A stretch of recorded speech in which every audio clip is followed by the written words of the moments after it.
What's up, y'all? Welcome to the State of Wild, episode 73, a regular YouTube video web series podcast thingy. My name's Mecha'Thun, as usual. I'm joined by my two good friends and co-host, Roffle and Corbett. How are you guys doing tonight? I'm doing all right. I'm a little tired today. I've streamed every single day for quite a bit since the expansion dropped. Tomorrow is my first day off in a while, so I'm looking forward to that, getting caught up on IRL things. But for the most part, I've been enjoying an influx of new cards when I've managed to queue into them on ladder. But I've been playing quite a lot of them myself and enjoying them. Yeah, I'm doing alright. I'm also very, very tired. I have a new member of the family, have a puppy, which we got just under a week ago. So haven't actually played as much Hearthstone or streamed as much as I normally would have, but yeah, I've had a really good time with all the new cards, and just kind of exhausted for the past few days. Yeah, very much in the same boat. Playing and streaming a ton, even if, like Ruffle said, not queuing into a ton of new cards, I've actually just been enjoying playing the new cards, and I think I've streamed more this week than I had in like the previous 2 weeks combined in the span of like 3 or 4 days, which was pretty awesome, and I'm like actually enjoying it, which is awesome. So we're going to talk about all of the new cards and decks and everything like that, but before we hop into it, we do have to take care of some housekeeping stuff. So first things first, if you guys are enjoying the podcast, whether it's on YouTube or Spotify or Apple Podcasts, all that kind of good stuff, all we ask is you leave a like, comment, and subscribe. It's a small thing, but does actually support us a ton. And if you'd like to support the podcast a little bit more, you could always become a patron over at patreon.com/thestateofwild, and you get some pretty cool perks as well. And of course, you can always come join at the State of the Wild Discord server. Come talk to all people of the community about all things Hearthstone and Wild. Yep. All right, let's hop into it. Let's talk about the brand new decks that have popped up from Alterac Valley. We have to start with the big one. We have to talk about Free Shaman. Coming into this expansion, we were super excited about Sleepbreaker and Windchill specifically, but I think we all overlooked or slept on maybe the best Free Shaman card that came out of this expansion, and that is Snowfall Guardian, the 5-mana 3/3, freeze all minions, and then gain stats equal to how many minions you froze. And so basically, what this has resulted in is a combo-y style of Shaman, where basically you permanently freeze the board 4 or 5 straight turns, and eventually you get there with 13/13 Snowfall Guardians or 15/15 Macaws, or sometimes a 45/45 Shadowwalk Shaman, and to top it all off, you also have a Wind Fury if you need it, that are now being teched into builds. So yeah, kind of came out of nowhere, right? This is not where we were kind of expecting Free Shaman archetypes to go. I know Theory Crafting were really hyped about like the Galakrond Shaman builds or Reno Shaman builds, and here we are with this like combo-y, never let the opponent do anything related to the board style of deck. And it seems really freaking good. Really good. Especially into some of the best decks at the top of the metagame, and stuff like Pirate Warriors and all the Warlock decks. So yeah, Free Shaman, it's here. Time will tell if it's here to stay, because they do have that regularly scheduled balance patch that they always do after brand new expansion. I know nothing about what's going on in Standard, so I can't say anything. But I am super hype about Free Shaman, just because brand new deck that's super powerful. We always ask for change when it comes for expansions, and it looks like that's what we got here in Free Shaman. Yeah, Snowfall Guardian is an interesting card. Like, it's believe it or not, this is a card that is actually pretty high on going into the expansion. Not as like a win condition. I thought it was just like, hey, like, Frost Nova is good. Why not put it on a body that you can then repeat with Shudderwalk? I thought it was going to be a control tool.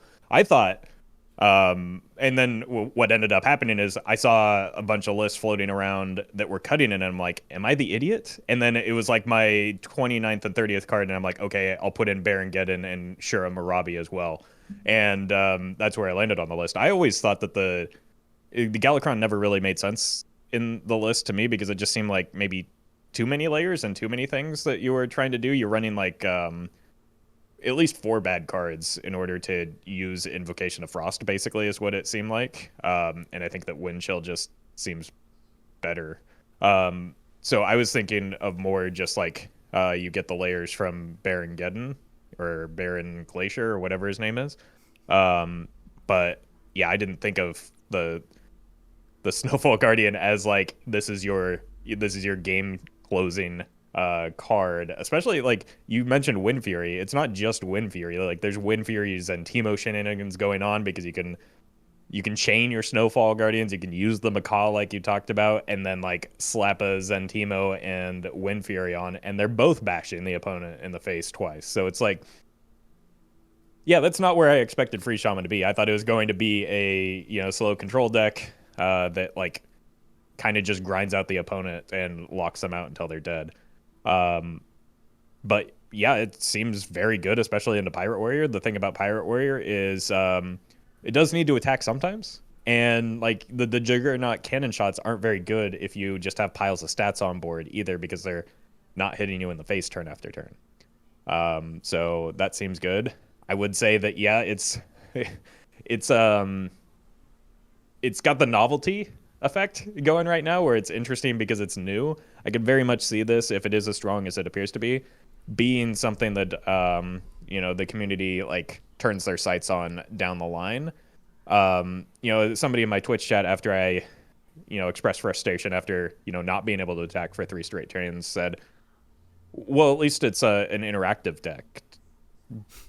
But no, the fun and interactive meme came from Freeze Mage, I believe, because it wasn't fun nor interactive to have your board frozen turn after turn. Players maybe forget this, but like that was something I liked Freeze Mage. I didn't mind playing against it all that much either, but like it was a uniquely frustrating experience to just not to have a big board and not be able to do anything with it. So the return of that might be nostalgic for some and also novel for others, but like I think it gets old kind of quickly.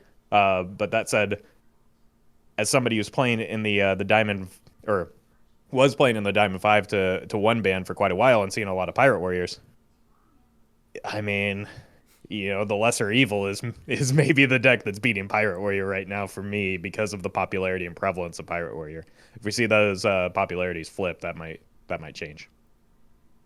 And we have kind of already seen those popularities flip in very dramatic ways, at least at the ranks that I'm playing at. I'm playing at, since the expansion, kind of at the more tippy top of Legend. And I can say Shaman is the definer. Like, Shaman is everything. Shaman is what is sort of pushing certain decks out of the meta. It's kind of what the majority of players are using. It's the most popular class at Legend, and at Legend as a whole. Very recently, and it's even more popular at highest ranks. So yeah, like Roffle was saying, the direction where we ended up with this specific list, I didn't see coming. Like I didn't think that the Guardian was going to be good enough. I kind of looked at it and I was like, oh, so it's like Varden, but it's a mana extra, and like how many minions are really on a board on average? Really, like somewhere between 1 to 2 to 3. Like it's not really that good. It's not really good into Odd Hunter.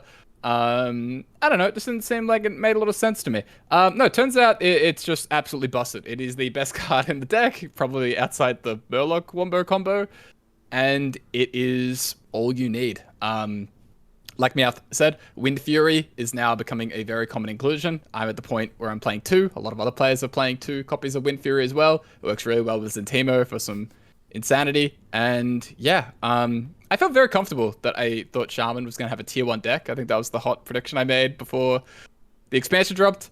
I didn't think it would be this deck at all, but yeah, it's very, very good so far. Yeah, I was very much in the boat of, well, I think this it's Varden, right, is what it was. It's a 5-mana Varden, but it also frees your own stuff. So when you're playing Shutterwalk, it's going to freeze your 8/8s, it's going to freeze your 3/4s, it's going to freeze the Shutterwalks that you summon. And I forgot that you don't really need those if your Shuttlewalk becomes a 50-50 that freezes the board that you can then kill people with a Wind Fury. Like, I kind of completely glossed over that, and so I was like, yeah, we don't need the Snowfall Guardian. Turns out a 5-mana 15/15 that freezes your board is pretty strong. I will say, I don't think it would be nearly as powerful or annoying if it wasn't for the Macaws. Like, the fact that starting on turn 5, you just get permanently locked out of the game. Kind of from like, if you're playing any board-based deck, you just get locked out of the game starting on turn 5, which is kind of gross. I watched a game you play against an aggro Druid, where you froze the opponent's board every single turn from turns 3 until turns 9. Yeah. And then the aggro Druid blew up. Like, whether it was Zentimo, and Wind Chills, or just replaying that Guardian over and over and over, they could not do anything. And I'm sure they uninstalled very, very Yep. quickly. I after the end of that honestly, game. I empathize with them because it was really gross. Like, I don't know, Living Dragon Breath. For those of you guys that are like looking to maybe beat this deck, if you're in Legend and seeing a lot of these, I think Living Dragon Breath.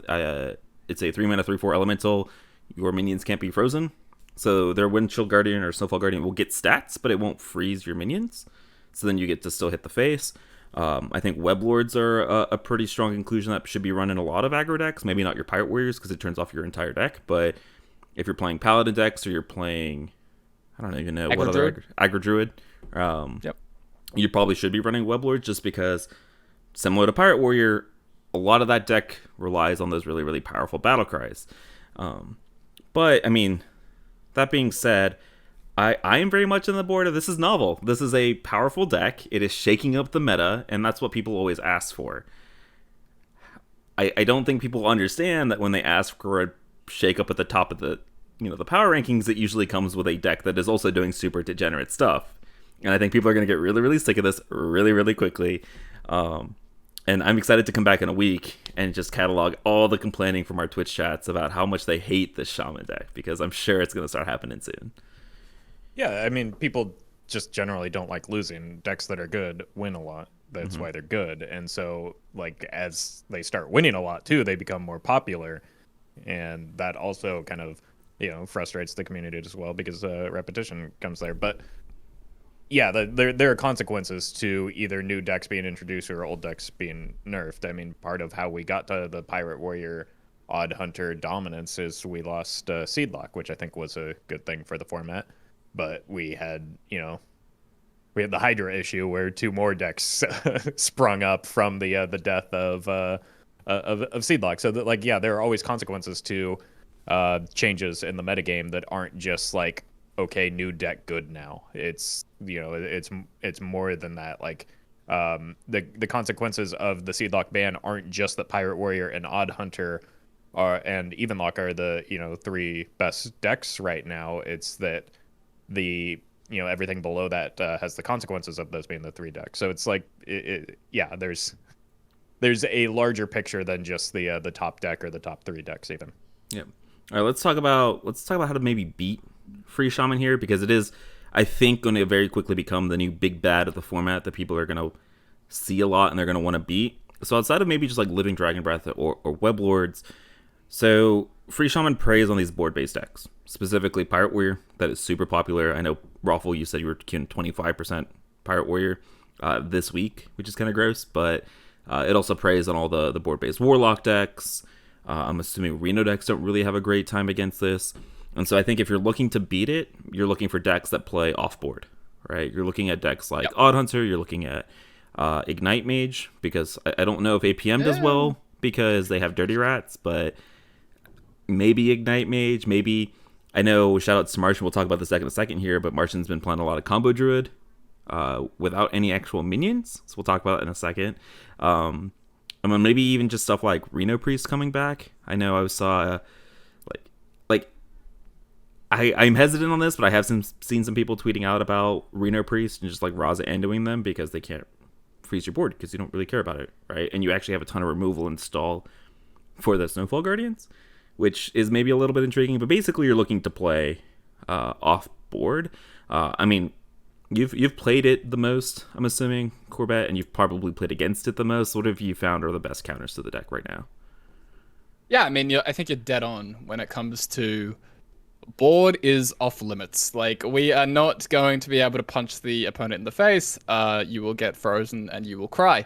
So basically, what we're really looking for are just aggressive decks with reach, or just anything that can go over the top. So Odd Hunter right now, as it always is, it's Odd Hunter. It's always good into the other good decks. I don't know why this always happens, but it just is. So Odd Hunter's a really good counter into the Shaman.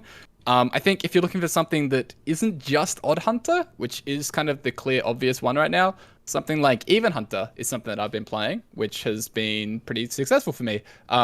Because, you do get some of the early snowballing, and then you have a ton of reach over the top.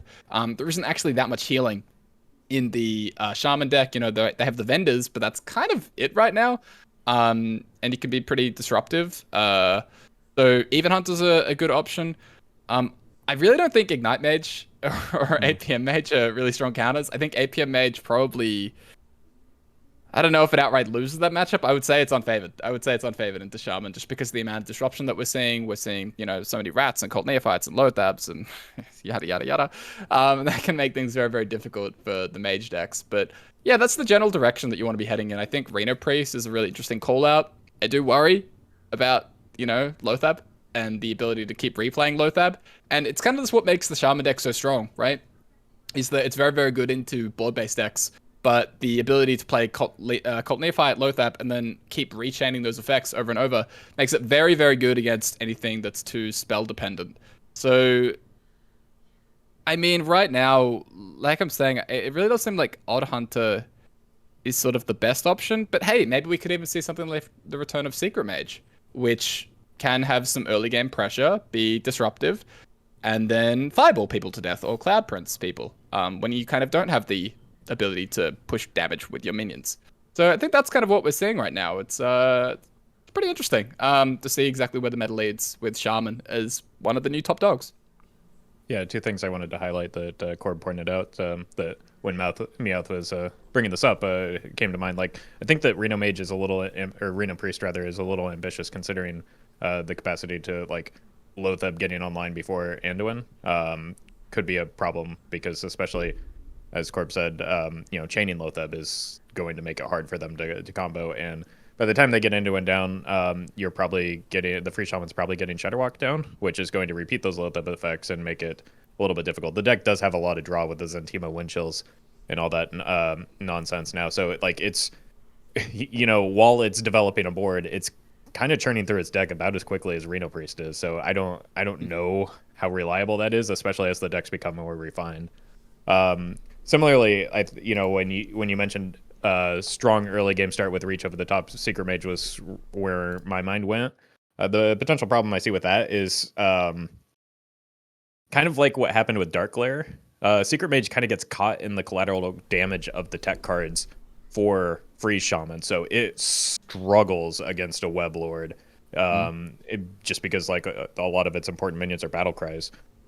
So if we start seeing anti-Freeze Shaman aggro, like some of the decks that I'm sure we'll talk about, you shouted out aggro, Druid, and Tax Paladin running Web Lords. If we start seeing those, that's going to be a problem for Secret Mage as well. So, in that one-on-one matchup, Secret Mage might have a decent chance because Lothab only hits a handful of cards in reality.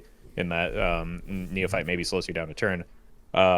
So that might be a good matchup, but as we discussed, the metagame isn't just the best deck. There are consequences to some of the decks that are looking to beat that best deck as well. There's like a ripple effect that might remain unkind to Secret Mage. All right, I mean, let's talk about maybe what's been found to be the most consistent counter, and that's coming from Martian Boo. So this is another wild streamer. He's been on the podcast a couple times already, but basically he is playing Combo Druid, right? Good old Combo Druid, with a huge exception / twist. There's no Celestial alignment in these decks. It is a deck that revolves around the new Guff hero card and Mecha'Thun the Shattered, which is never a combination of cards that I thought would come together to be a super viable strategy in our format. No Celestial alignment and Mecha'Thun the Shattered. It's absolutely crazy. But basically the deck runs no minions outside of Vargoth and 1/5/10. So there are no 15/15 Snowfall Guardians. Lothabs and Cult Neophytes do hurt a little bit, but that deck is packing a ton of removal, right? There's a bunch of Spellstones and Poison Seeds and everything like that. So the deck, basically you get to 20 mana, you play your 5 mana last Mecha'Thun piece, and then you Moonlit Guidance into the Mecha'Thun and immediately play it to deal 30 damage. And then if you need another 30, you get another Mecha'Thun because of the Moonlit Guidance effect. So you get 2 of them. But yeah, I don't know. I want to say it's a fluke, but Martian is like popping off with the deck. He's climbed all the way to top 100 legend. Other people are now picking up the deck and climbing 2 legend and high legend with it. So, I mean, this Mecha'Thun Druid without Celestial alignment.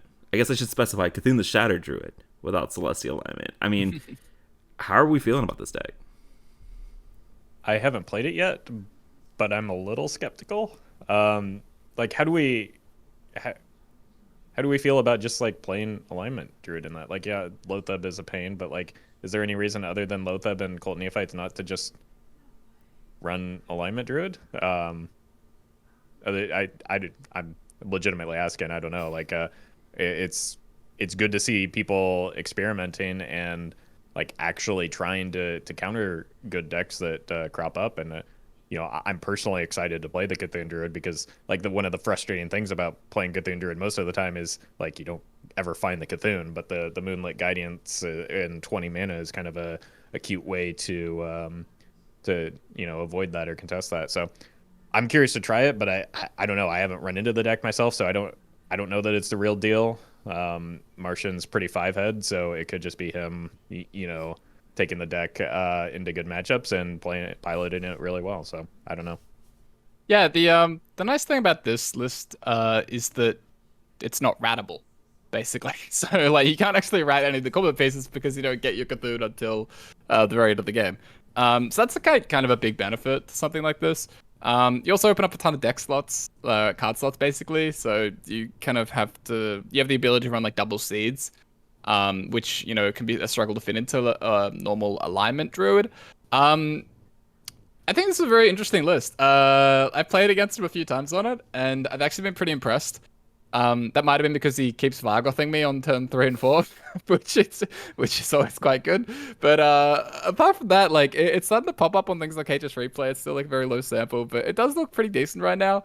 And yeah, I mean, the way to build a combo Druid without having any potential to get ratted is pretty interesting because it's also probably a little bit better into the Lothab effects. Just because if you ever do cast the alignment, the Lothab kind of completely negates you. And you can kind of just lose on the spot like that. Whereas I suppose without actually committing to the alignment, you probably have a little bit more wiggle room in terms of being able to in terms of being able to actually play something. And have you know, some counter and some recovery like that. So I don't know. I played against it a few times. It seems pretty solid. And yeah, Roffle, you should definitely try this deck. It's been good. I mean, you don't really care about Lothab effect because you have 20 mana, so you get to play the spell anyway. Right? Yeah, it's not a death sentence. Like you can do something sometimes. So.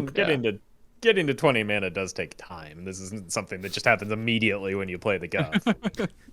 Well, I thought that's what the battle cry read. That's why people were freaking out about it, right? Come on. You wouldn't believe how many people still believe that's the case. Yeah. I mean, the deck looks like it's really good. I've played against it a bunch. Like, I queued into Martian a ton. It does the control Druid thing, right? With Seeds and Plague and a crap ton of draw and a crap ton of armor, and you just, like... It feels very similar to the Free Shaman, where, like, you just kind of run out of steam, and you can't ever get there against the Spreading Plagues, especially when they play, like, 3 of them. Or like 3 copies of Poison Seeds, and it's kind of gross. But yeah, the deck feels like it has a ton of potential. I mean, I'm excited to play it myself some more. I mean, I'm just happy that like Celestial Alignment is not seeing play in it because that's one of my least favorite cards in the format. And so if this deck is actually successful, that's going to be pretty exciting for me at least. And then one last combo deck that I do want to highlight here before we move on. I do want to talk a little bit about Mechaton Warlock because this is, you know, a conversation that's been popping up a little bit on Twitter, specifically around the use of, what is it called? Tamsin's Phylactery. So this is a card that's seeing a lot of, you know, play in Standard in that Owl OTK deck, and apparently in Wild too, according to Roffle's YouTube comments. But I know Rotted Zombie and Swag and a couple of other players on Twitter have been talking a lot about it just being a powerful tool in just regular Mechaton Warlock. So Mechaton Warlock has seen a lot of hits, right? We're now resorting to a Vol'jin combo because we had Kael'thas hit and a bunch of other cards. But using that Tamsin's Phylactery as like rat protection, if your Mecha'Thun does get ratted, or even just using it as like, you know, Mistress of Mixtures for a massive heal because you don't get to play Reno anymore in your deck. I don't know if you guys have played against this a ton, but what are your thoughts, at least, on Phylactery and Mechaton Warlock? So, I think I say this as somebody who hasn't played the deck, but has played essentially 28 cards, the same deck, maybe even 29 in playing the Owl TK. Nailed it. Just rolls off the tongue, doesn't it? Great name. First try. Yeah. So I mean, it's essentially the same deck. You play a lot of early game minions, a lot of card draw. You draw Rod on 4, you win a lot of games, is my experience. And then you just kind of end the game with a combo. I don't think it matters all that much what the combo is, whether it's Mecha'Thun or the Owl. Both are, especially in the Mecha'Thun deck, if you're running phylactery, you're pretty unratable regardless of what you're doing. So I think the combos are. It's almost like the Tog Mecha'Thun conversation. As long as you're ending the game, or Tog Maligo's conversation with Druid. Like I don't think it matters what your combo is. I think that like it's 28 cards the same. Those 28 cards are really good into Pirate Warrior. It has been my experience. So it's not just a free Shaman consideration. I don't think I lost a game against Pirate Warrior, and as mentioned, I was queuing into about 25% of them. A big part of that is just the sheer amount of removal. I think people maybe haven't played a deck like, because Mecha'Thun has been gone for a while, haven't played a deck like this since we've gotten things like Touch of the Nathrezim and some of the other early game drops, in addition to the cost reduction from Rod really makes a difference for squeezing in that that removal. You still have Plague of Flames, which is still a good card and still takes care of those 15/15 Snowfall Guardians. So I like it. It's got the tools to be relevant, I think. I think a big boon to this deck was also the new Tamsin Hero card. This is where we could start seeing that fit in. It may not be too nice in a Mecha'Thun deck, but like the imps get cleared out of your board anyway, and then like if you're running the phylactery, you can just use that. So like emptying your deck isn't a problem with Tamsin. She gets you there because she draws 3 cards. She is a mini UI, and it's disgusting with a board clear. So yeah, there were games where I played Tamsin on 5 and just won the game against Pirate Warrior after that. Like I could have just passed a few turns after that. She was so strong that like it didn't matter. So I think it was one of those situations. I was reminded of Dog playing Quest Rogue on day 1 of the Ungoro expansion, where he just kept winning games and just kept saying that, yeah, this deck's terrible. This can't be, and it just kept winning. That's how I felt. Like I was just like, this deck is just a pile of cards, mostly removal, and some garbage minions. How do I keep winning? How do I, like, it can't be real. And I finished with a pretty strong record despite a suboptimal combo, if we're being honest, because I don't think that the Owl is going to be better than Mecha'Thun. So it's just like, yeah, it's potentially real. Yeah, the hype that you're talking about, I've seen rumblings of this, but I actually haven't played against a single like Mecha'Thun deck as far as I can tell. So I don't know. I will say I'm pretty skeptical. Like I know that Tamsin's really, really good. And it's probably like very good in this type of list. I just don't know if that's gonna be enough to like push it that far. Like I have to imagine the Old Hunter matchup is like bordering on 25% or like something kind of rough. But like I said, I haven't really played against it at all. So I don't know. We'll see where the chips land. Yeah, I do think in theory that Tamsin's phylactery. Let's ignore the Odd Hunter matchup because I agree with you that matchup seems absolutely miserable. But the rumblings were basically like using Tamsin's phylactery as rat protection as well as a Reno Jackson, basically with the Mistress of Mixtures, which is very intriguing to me. And like because of the having to shift to the Vol'jin package, you don't get to run Hemets anymore. You don't get to run Reno. You don't get to run Zeph because you're just a lot slower because they nerfed the Kael'thas and or the Blood Bloom. And so while I don't know if Mecha'Thun will become like a strong meta choice, I do think that they are right in that phylactery combo is probably really crucial to that deck if you do want to play that. I do really, really like that phylactery combo as well. All right. Yeah, I do wonder if there's a better death rattle. Like there's something we're not thinking about that isn't just Mistress Mecha'Thun. Like I wonder if there's like a third one that we can really think about adding in there. Nothing comes to mind immediately. Like I haven't really tried to build the deck, but maybe there's something. Like what kind of tool would you be looking for? Because I mean, it's unlikely you need more AoE. So like if it's not something that's ending the game, I don't know that it's necessary, because it also has to be a good standalone card. That's the thing about Mistress, is she was just good in the deck for some additional healing when you're running Plague of Flames. Yeah. I was gonna suggest Yeah, sheep, but I don't know if you need the AoE in that deck. That one thing there was, I had an abundance of AoE is was my experience. So unless you're doing maybe cute things with Ziliax on it, and even then, like I yeah. don't know, it seems a little I gratuitous. guess maybe something like Thalnos, like if you ever need the draw, Mhm. where it might just be a good card by itself, like if you're playing coils or defiles or something like that. But I don't know, maybe something to think about. I guess Yeah, question real quick, because in standard I only run the Owl and the Thalnos. If I have two mistresses of Thalnos and the Mecha'Thun die, you only still discover the three, right? You don't discover yeah. two mistress mixtures. Right. It's the same thing when you discover like a spell from your deck with Shadow Visions or Okay. something. You're only like offered you're offered three unique choices. Yeah, makes sense. But yeah, I mean, Thalnos is probably a good shot, right? It's seeing a lot of play in standard to combo with stuff like Touch of the Mathrism and Coils, so it Right. could be a good shout. It was honestly the like the 30th card that just 31st card that just got cut. Because I wanted to get a little bit better like just consistent like standalone cards in the deck, but I could definitely see that finding a spot in Mecha'Thun where maybe you need fewer combo pieces. Although I guess you need more combo pieces because the benefit to Owl Lock is that it's just Owl is your lone combo piece. Well, Owl plus Tamsin plus Wicked Shipment, which is basically Tiny I mean, Fin, Vol'jin, Mecha'Thun, right? Yeah, I guess so.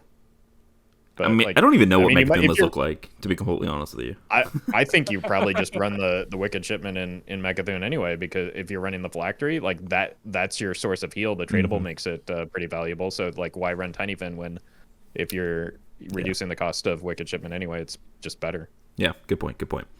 All right. We do have two more decks to talk about here. I know we just dissed on how Free Shaman absolutely bodies these board-based decks, but pretty excited about these board-based decks because they have gotten a lot stronger, and they are decks that I enjoy to play. So let's kind of talk about them one by one here. Handbuff Paladin is the first one I want to talk about. So basically, we're looking at two new tools here for Paladin specifically. In Vindicator, Stonehearth Vindicator draws a spell that costs 3 or less. It costs 0 this turn. And the hero card, Lightforged Carriel. Basically, you take half damage attached to a consecration and a hand buff as a hero power. And then the neutral card that, you know, I wasn't completely sold on it when we did our card reviews, but I take it all back. I'm absolutely in love with this tiny little guy. Iron Deep Trog, the 1 mana 1/2 that after your opponent casts a spell, summon a copy of it. But yeah, Trog's I mean, rule. Yeah, Trogs rule indeed. So, I mean, let's start off with Handbuff Paladin. It's good. It is a very good deck that just doesn't seem to beat Shaman unless you're running like 6 Chargers, but then even then, not 100% sold on it. I've only played a little bit of Handbuff Paladin. I know, Corbett, I think you've played a lot more than I have of specifically Handbuff. But yeah, what are the matchups for this deck, and how are you feeling about it in the new expansion? I feel really good about Handbuff. I've had a lot of fun playing it. It's probably the deck that I've played. Let's say it's my top 3, along with Shaman and Mage. So yeah, I played a ton of it. And yeah, I mean, Handbuff Paladin feels super well rounded. That's kind of like a pretty staple thing for the deck because it does tend to be pretty decent into more board based stuff, and it does have that sort of reach from hand. So it can like be able to put on enough pressure and awkwardness for things like against things like Odd Hunter.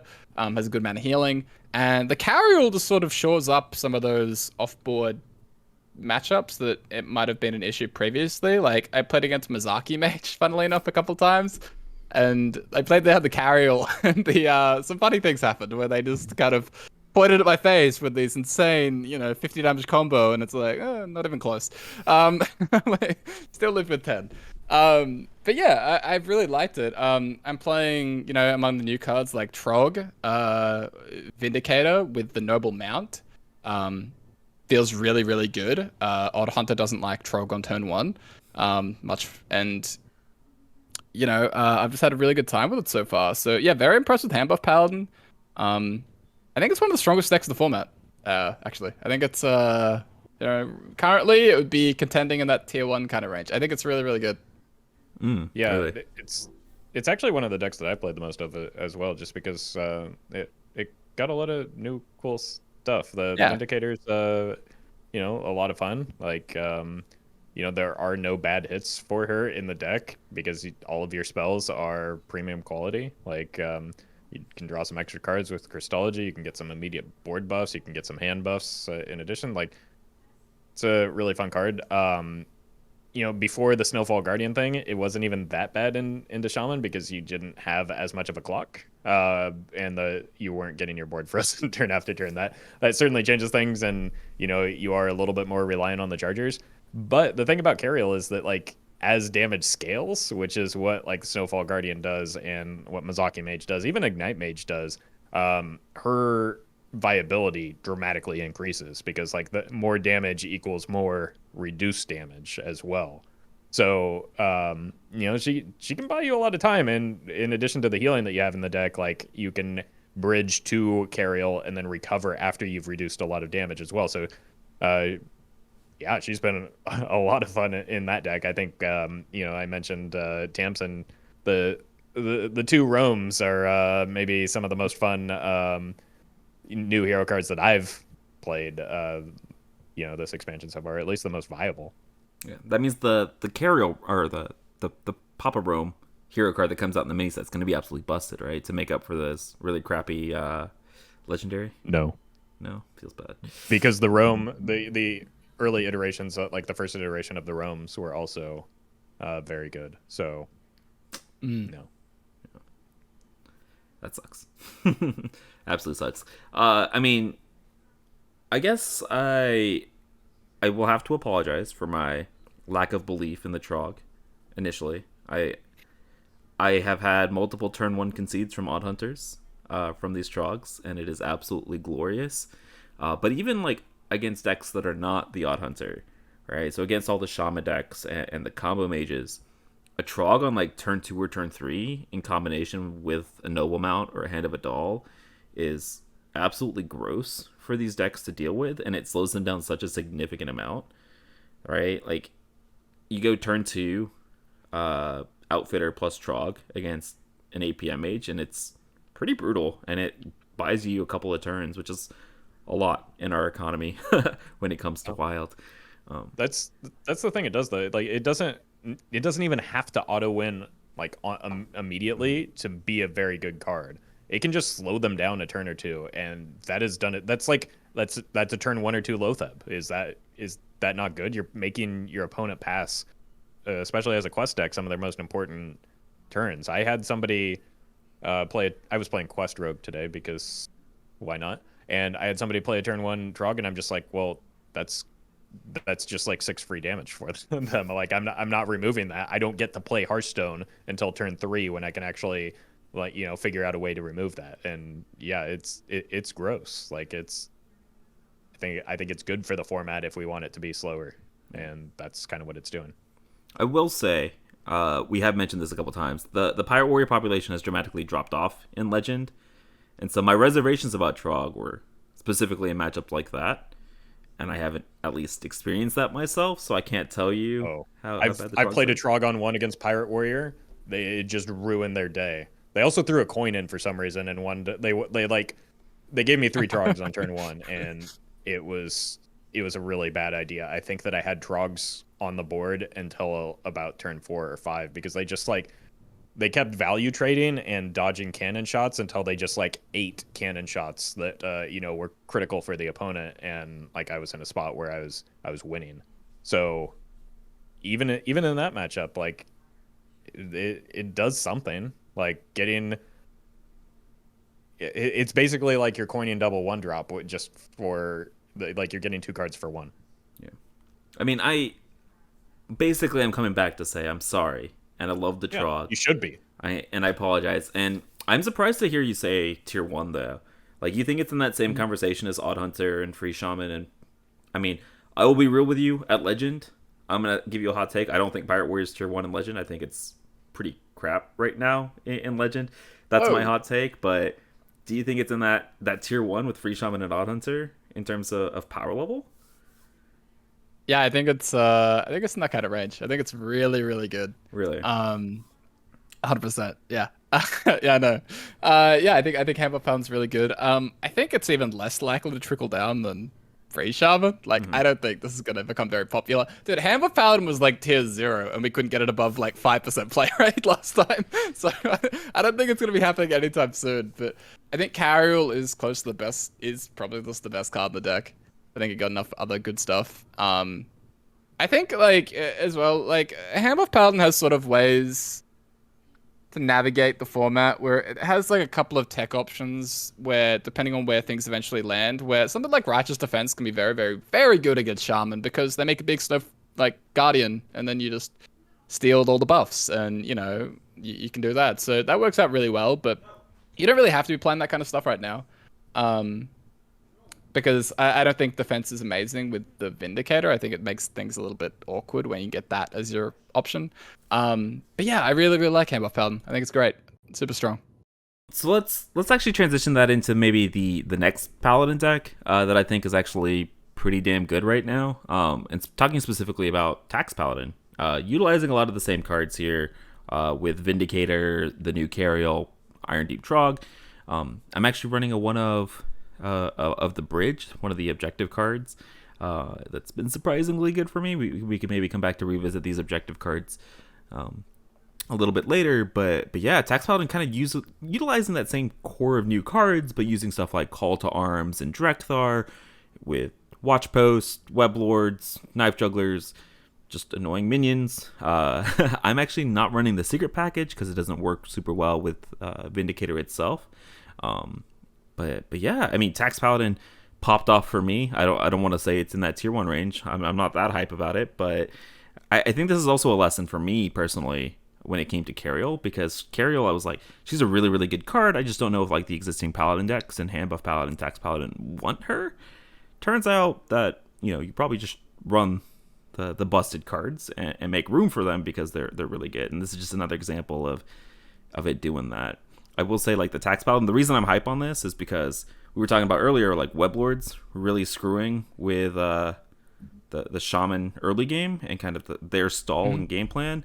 Like, when you have a Watch Post and a Web Lord and they play an Ice Fishing, their combo costs like 7 or 8 mana instead of 3, which is very gross. And then just trying to kill them before they get going is the style of Tax Paladin that I'm playing. I'm also running a copy of Dragon Breath to try to kill them on turn 5, turn 6, and I was having a lot of success against those Shaman decks. So that's why I'm pretty high on Tax Paladin. But just like combined, Handbuff and Tax Paladin, I think are in a very, very good spot here. Yeah, you could even throw in a Living Dragon Breath in there as well, because very critically, I think something that we didn't touch upon is that it unfreezes your board as well. So even if you get frozen, you can unfreeze it in order to attack. So it kind of doesn't work as that emergency like block that they might need. So Call to Arms is a good card. Always has been. Drekthar is a third copy of a neutral Call to Arms, so also a good card. Yeah, I wonder if Shaman are probably going to lean into devolves moving forward, just because it's probably very good in the mirror, right? Being able to devolve the Guardian from the opponent, and it also, you know, stops Weblord. Like it's a really good response to Web Lords and Trogs and buffs and all that kind of stuff. So Shaman has options as well. Don't say that. Don't give them ideas. Come on. Okay. Sorry.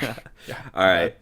Let's transition here into talking about just some highlight cards that you've been playing with that are standing out as pretty powerful, that might not just be seeing play in these top tier decks. We've talked a lot about all the free Shaman cards. We talked about Trog.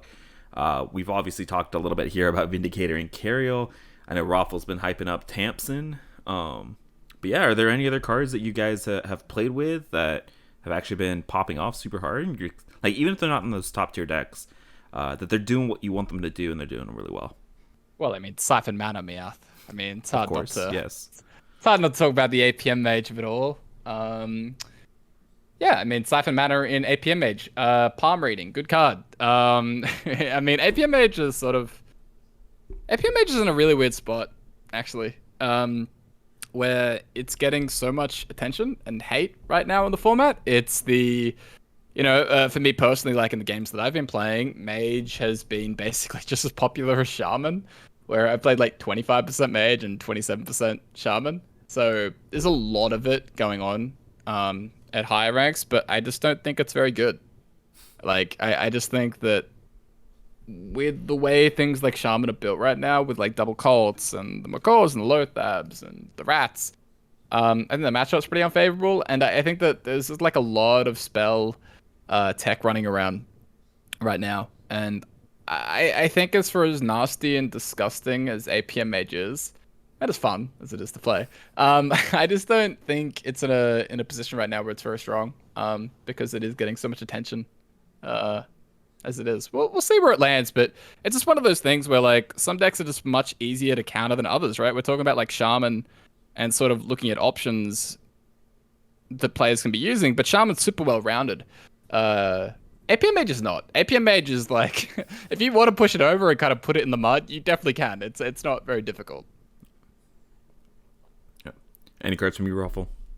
I mean, I've been playing a boatload of cards, and I'm playing at much lower ranks than you guys. So I've been popping off with things that have no business popping off. Today I was doing some Drekthar Miracle Priest that was pretty disgusting, getting like 40 stats on a 40 stats worth of caboose on a single minion is really hard for a pirate warrior to cannon through.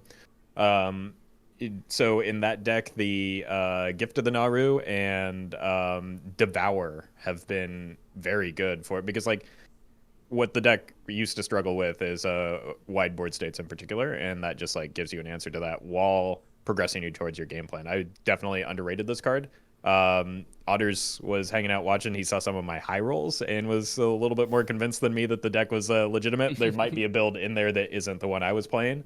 That can sneak some games in, because you can run Nomergon, or you can do the wave potion combo to steal the Snow Fury Guardian as well. So like there's some potential counterplay there, even if you get your board frozen.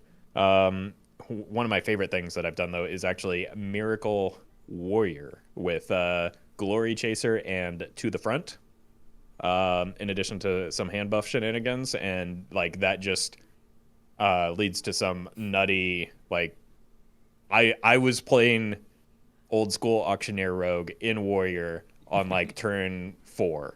Like it was outrageous. So those are some of the most fun decks that I've played. In addition to gaining over 1,000 armor in Shaman with the Ice Cream Vendor, because Snowfall Guardian also freezes your own board, so you get a bunch of armor.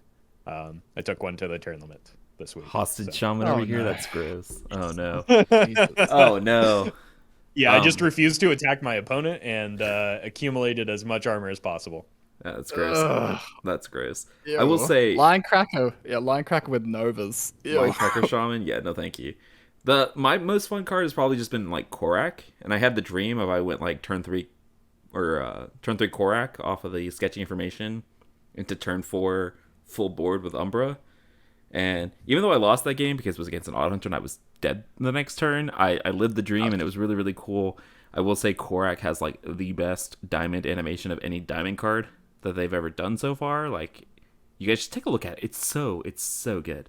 You talked about the like the, I don't know what we call them, the locations, the Objectives, yeah. Objectives.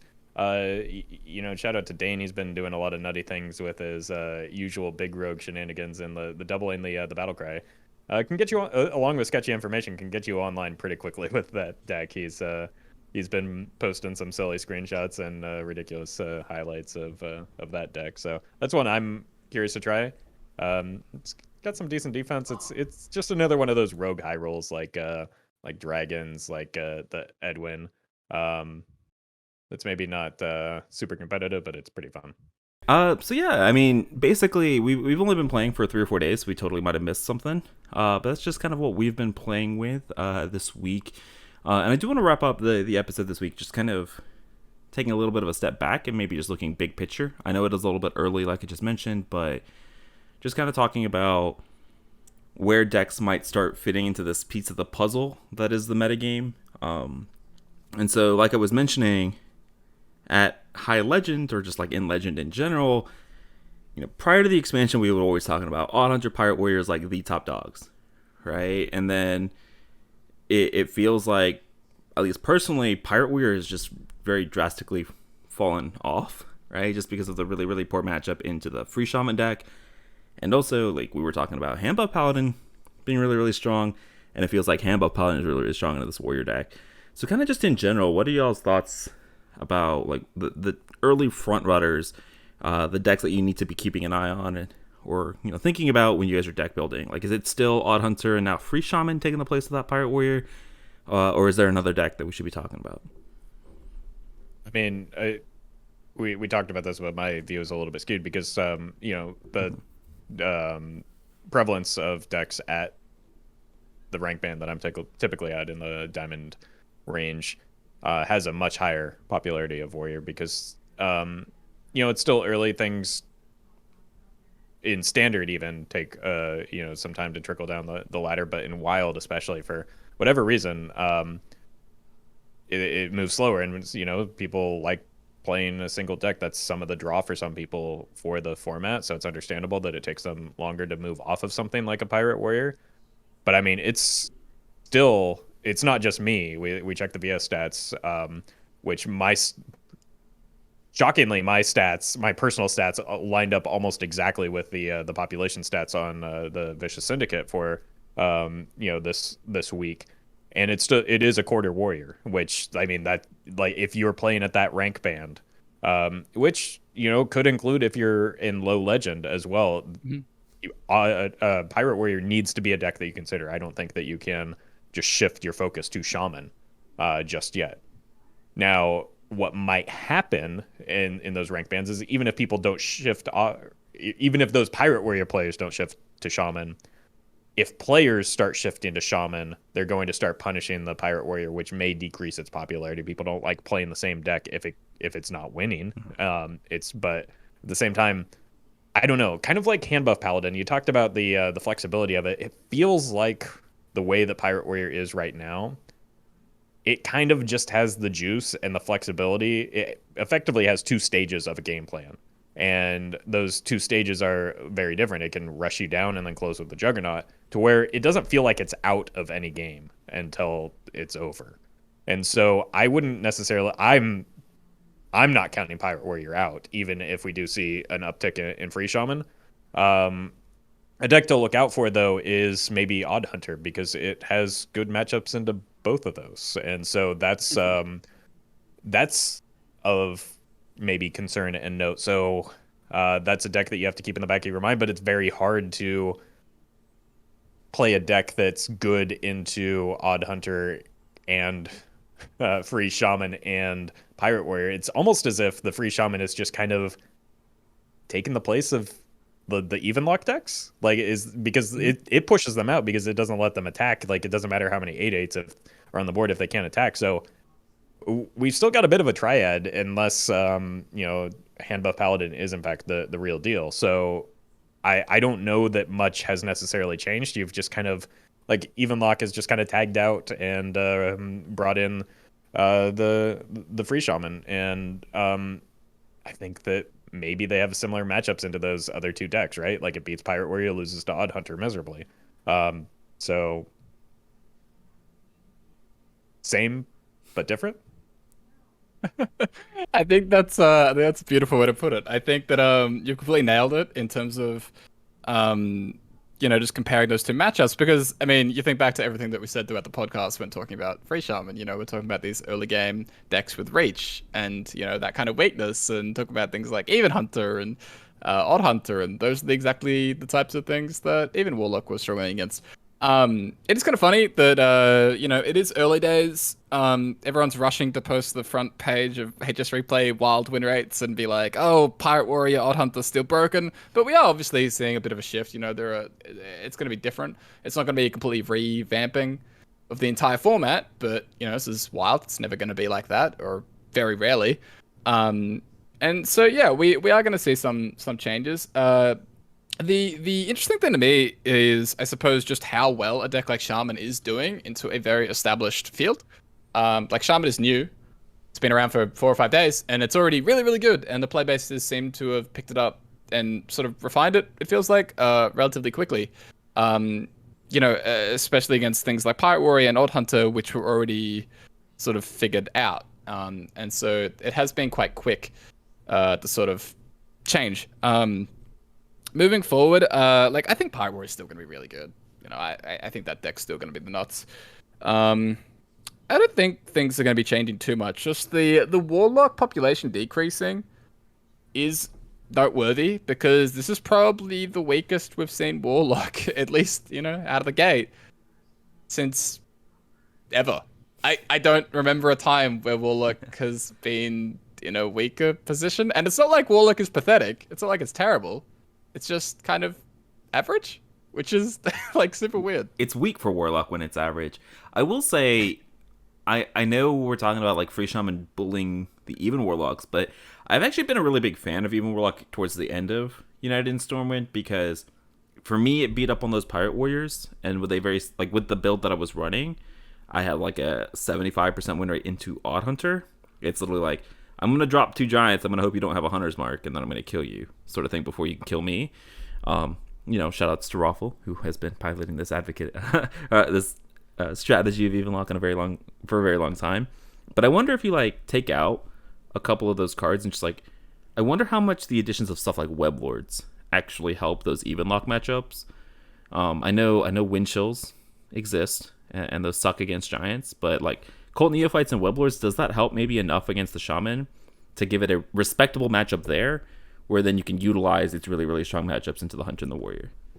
I will say something funny. The Even Warlock doesn't have access to Living Dragon Breath, but I have seen a Wailing Soul or two, which is a very funny counter, and it's looked actually okay. Jesus. My concern is that if you're running Web Lords, you're like, and your goal is to slow down the opponent, you're kind of like playing against the strength of your own deck, I guess, is because like a Web Lord only attacks for 1 is my concern there, and you're potentially like delaying your giants a turn in order to get the Web Lord down. So that would be my hesitation, but like people had success with Weblord just into the Pirate Warrior Dark Lair metagame, so it's certainly not going to be like a, you know, deck destroying card that you run. I just it's not necessarily my preference for where the deck would go, but it could be the answer to where things are going with the metagame right now. Yep. I do think that we're in a really weird spot, right? As it always is, I feel like, when it comes to brand new expansion. We don't have a seed lock. At least it doesn't feel like we have a seed lock just yet, where a super dominant deck... I might have just jinxed it with the Free Shaman. Hopefully not. But yeah, I mean, it feels like this is kind of what we used to expect prior to United in Stormwind, where we got like this like significant shakeup of like 1 or 2 decks getting these really significant buffs, and it's interesting to see how it like shook up the metagame. United in Stormwind was an anomaly. We're back to our normal programming here in Wild, and I don't know. Even if Free Shaman is very annoying to play against, I'm down for it. Like it's a control deck, right? The closest thing we have to a control deck outside of like Reno Evenlock, and I'm down for it. People are always talking about I want control in Wild, and now we have one. And if they don't like it, then you know what are they going to complain about now? Man, well, you're not going to bait me into this conversation. Yeah. Control. Okay. I until you said something, I almost took the bait, but I'm not going for it. I'm sure people in the comments will definitely let you have it about calling a deck that's casting Wind Furies on 15/15's a control deck. But that aside, like, I mean, the reason we don't have maybe a new uber broken deck is because we already had 2 going into this, and the fact that a deck like Free Shaman can even like reach that level is absurd. Like, it wasn't that long ago that we were talking about how outrageous it was that we had 3 tier 1 decks and just blanks underneath that, right? Like, these decks, it cannot be overstated, they were far ahead of everything else, and in a metagame that's, you know, pretty unlike anything we've ever seen before. So like, yeah, we didn't get new broken stuff. We have the same we have the same old broken stuff, and then a deck that does well into one of those broken stuff, and many other decks as well. So yeah, I think that United in Stormwind was an anomaly. This is more of what we would expect from a new expansion, where one archetype gets created, and then a few others get bolstered to the point of being much more relevant than they were in the past, and that's typically what we see within the format. United and Stormwind again, very much an anomaly. I guess for me, the three big things that I'm keeping an eye on really is like, one, what happens to APM Mage if the amount of tech goes away, because it's completely unwarranted right now, like just how much absurd hate it's kind of getting. Well, I said it's unwarranted. Mage is very, very popular, but it probably shouldn't be given its win rate, I don't think. So we'll see if that popularity declines, whether the hate declines, and then we'll kind of see where APM Mage lands, because that is a very interesting deck in a more sort of open field. The other things I'm interested in is seeing Shadow Priest. Like, what happens to Shadow Priest? I think Shadow Priest has been super underrated for a really long time. And I think that's another deck that could actually be very good into Shaman, right? Because, again, it's that off-board damage that we've been talking about. And, dude, it's been the entire podcast. We've been talking for an hour, and I think this is the first time we're mentioning Shadow Priest. Like, no one's playing the deck, really, but it's probably a super, super sleeper. And, again, will Warlock bounce back? Because there are sort of, tech options available to it. It hasn't really been great into Hunter for a while, but it'll all just depend really on whether it can answer Shaman and, just how prevalent Warrior is moving forward. Like, is Warrior actually going to keep declining at Legend? I don't think so. Maybe a little bit, but I think Warrior is still really good no matter what the popularity is of Shaman. Yep. All right, so we're going to come back in a week, and we're going to replay this, and we're going to eat our words and say, oh my god, Pirate Warrior sucks, and Free Shaman is the worst thing to happen to the format, even worse than Demon Seed. And yeah, and we're gonna cry about the meta next week and evaluate where we're at. And I don't know, so do you know, this is completely off topic and horrible transition, and I apologize, but I do know that they do plan a balance patch after an expansion. Do we know when we would expect news of that? There is a World Championship in a week. So there will be no balance changes coming this week. Then they're on a very, very tight window to get things done before the holidays. And so if there is going to be a balance patch, it would be on like the 21st.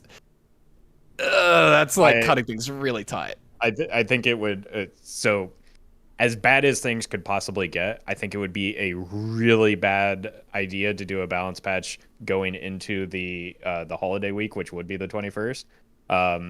Just because, as we talked about, there are consequences to changing the metagame that could make players a lot less happy. So something needs to be egregiously broken for that to be the case, because there are consequences to that they won't be able to fix because they'll be on vacation for at least the rest of the week. Anybody that's worked in an office knows that it's a ghost town for the week before and after Christmas, because you have to use your holiday days if they don't roll over in some cases, and you get good value for your days off too, because there are so few actual days in office that you might as well just take 2 weeks off, which is what a lot of people do, and quite frankly deserve. Take holiday days. And so I would be shocked if we got balance changes before next year. But again, I mentioned this a lot, but the game designers, developers are people, and they operate as people in an office like other people. And that's been my experience, working in an office. I used to just go in and kick my feet up those few days because no one else was there. But a lot of people do, use those as time off to spend with their family. Again, they should. So I would be surprised if we got balance changes before the end of the year, just because of personnel reasons. There's not going to be that many people in the office. Yeah, I remember that the wild growth nerfs are around the 17th of December, and that's earlier than what we're going to be able to do this time. Now we're going to be even tighter. And the earliest ones in the new year, I think, were Necrom Apothecary, which was around the 8th or the 9th of January.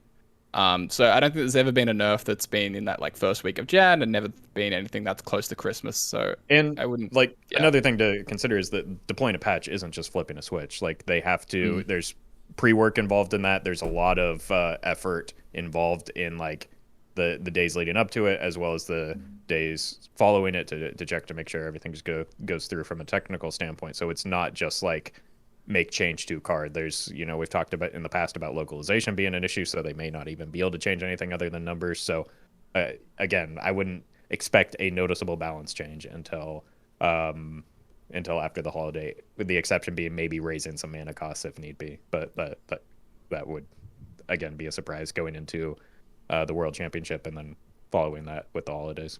Yeah, I'm not. I do want to just recap. I'm not saying that there's things that need to be nerfed. I have no idea what the standard landscape was looking like. I played a day and a half of Owl OTK, and that's it. And so I have no idea any other decks or any other power levels. I just know that they normally do schedule a balance change, so I did figure I would bring it up and see. But I mean, I don't know. I'm enjoying the format. Are you guys enjoying the format? I guess like that's the main question here. Are you guys enjoying playing in Alterac Valley?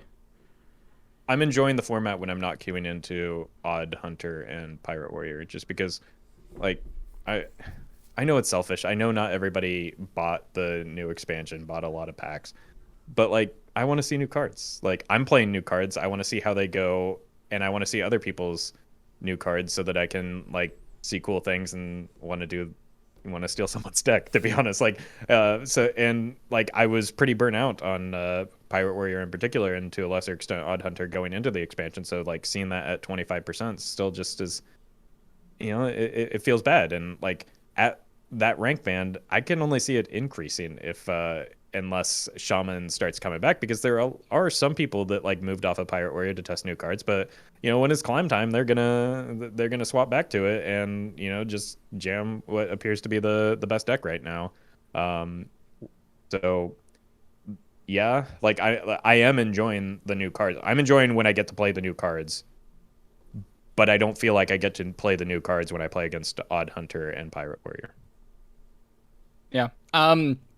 For me, the meta isn't completely radically different. Obviously, and so it's not really been a dramatic shakeup. But I guess I am enjoying the sort of problem-solving aspect. Like I'm trying to figure out, this new meta, and I'm trying to like look at all these new cards and figure out what we need to do. But I don't know. Like it's been alright. Definitely not one of my most favorite launches ever, but it's also super early, so. We'll see. Overall, though, I would say like I had a lot of time off from WoW, so I didn't stream for 2-3 weeks there basically. So I still feel pretty refreshed and like good to go, and keep playing, keep streaming, and doing all that kind of thing. Yeah, I mean I'm with you, Roffle. There are definitely overtuned decks that Shaman might be one of those overtuned decks, and it really does feel like they still are running the format, but I don't know. It does feel like. At least, maybe it's because decks that I enjoy got major buffs where I am really enjoying it. Like the Paladin decks I'm really enjoying playing. I've always enjoyed playing Shaman, so seeing a Shaman deck be tier 1, even if it's not the way that I envisioned the Shaman deck being tier 1, is still enjoyable. And yeah, like, I don't know. I had this conversation with somebody on Twitter and in my Twitch chat. Like, I feel like we're a little bit biased when we want a whole bunch of change with new expansions, given that we are still playing an Eternal format, right? And so it's, I don't know. I told people in my Twitch chat, like it's kind of naive to expect huge changes every expansion when we're talking about an Eternal format. Like we were talking about Pirate Warrior and Odd Hunter are these really powerful overtuned decks, and we're talking about free Shaman competing with those decks as being a really, really powerful thing, which means it's also doing really stupid, overpowered, overtuned stuff. And so in order to shake up the meta, you have to have some degenerate stuff happening. Unless, like, just come like wide sweeping nerfs, which is not something they tend to do. So for what I expected, I am actually thoroughly enjoying. I think there's just a lot of new cards that are really, really cool. Like Cariol is pretty awesome. Vindicator's pretty awesome. The Trog is pretty freaking awesome. As annoying as Windchill is, I really like Windchill, and I think it's a really powerful tool. Maybe a little bit too powerful, but we'll see. But yeah, I don't know. Personally, I am still enjoying it. Like you said, playing with new cards is fun. I will freely admit that I personally am absolutely biased, because Pirate Warrior is one of the most uniquely frustrating experiences for me, as personally, and like I think it's severely limiting for creativity within the format, which like from a competitive standpoint is meaningless. But like I don't play the game competitively. It's very similar to the issue that we had with Questline Warlock, and it creates a similar window. I don't think that an aggro deck should have the late game inevitability that a Pirate Warrior does. So that's my stance on it. Like I can stomach losing to Quest Hunter if I'm building my deck too greedy. But if I'm playing a control deck, I shouldn't be getting outvalued by a Pirate Warrior is why I feel this way. So like my frustration, I think, is uniquely targeted at a particular deck that I've been queuing into just ad nauseum for the what feels like months now. Yeah. And I guess like while we're sort of airing it, I will say this meta does feel very tech heavy. Again, that is probably very different, but this my own experiences. Whether it's just because Shaman is playing like double Cold, double Rat, Lothar, Macaws, yada yada yada, or just like other decks running like tons of tech in random spots, and those kind of formats are never really my favorite. Like I don't really like tech heavy metas, no matter what, because I don't like strategies being. I don't really like hard tech, like invalidating sort of strategies, whether it's like rebukes, just in Handbuff Paladin or something, which is kind of the type of thing that I've seen a lot of right now. And it usually indicates something's going a little bit wrong, I would say. And I think, again, a lot of that's targeted at Mage. And we'll see where things go when Mage declines and we see a more even spread where, Shaman and Warrior and Hunter and stuff pop up a bit more. But yeah, that's kind of been the big theme, I guess, that I've seen a lot of in the early days. Corb just takes it as a personal attack when people attack against Mage. I think I know. I do 100%. Yeah. How dare they? Every time he sees a Lothar, another name in the book, right? Every time he sees a Lothar played against him. But yeah, I mean, we'll come back in a week and we'll see if we're feeling the same way. And I hope you guys are all out, at least trying to enjoy the new expansion, the best that you guys can. And thank you guys again for listening to the episode all the way to here to the end. And Roffle and Corbett, thank you so much for joining me again, week after week. Let the people know where they can find you playing a whole bunch of brand new, powerful Mimi decks. Sure, I believe one of those adjectives applies to me. I had to keep adding them until I fit both of you guys because I really. Okay. You can find me on Twitter and Instagram at RoffleHS and Twitch and YouTube at Roffle.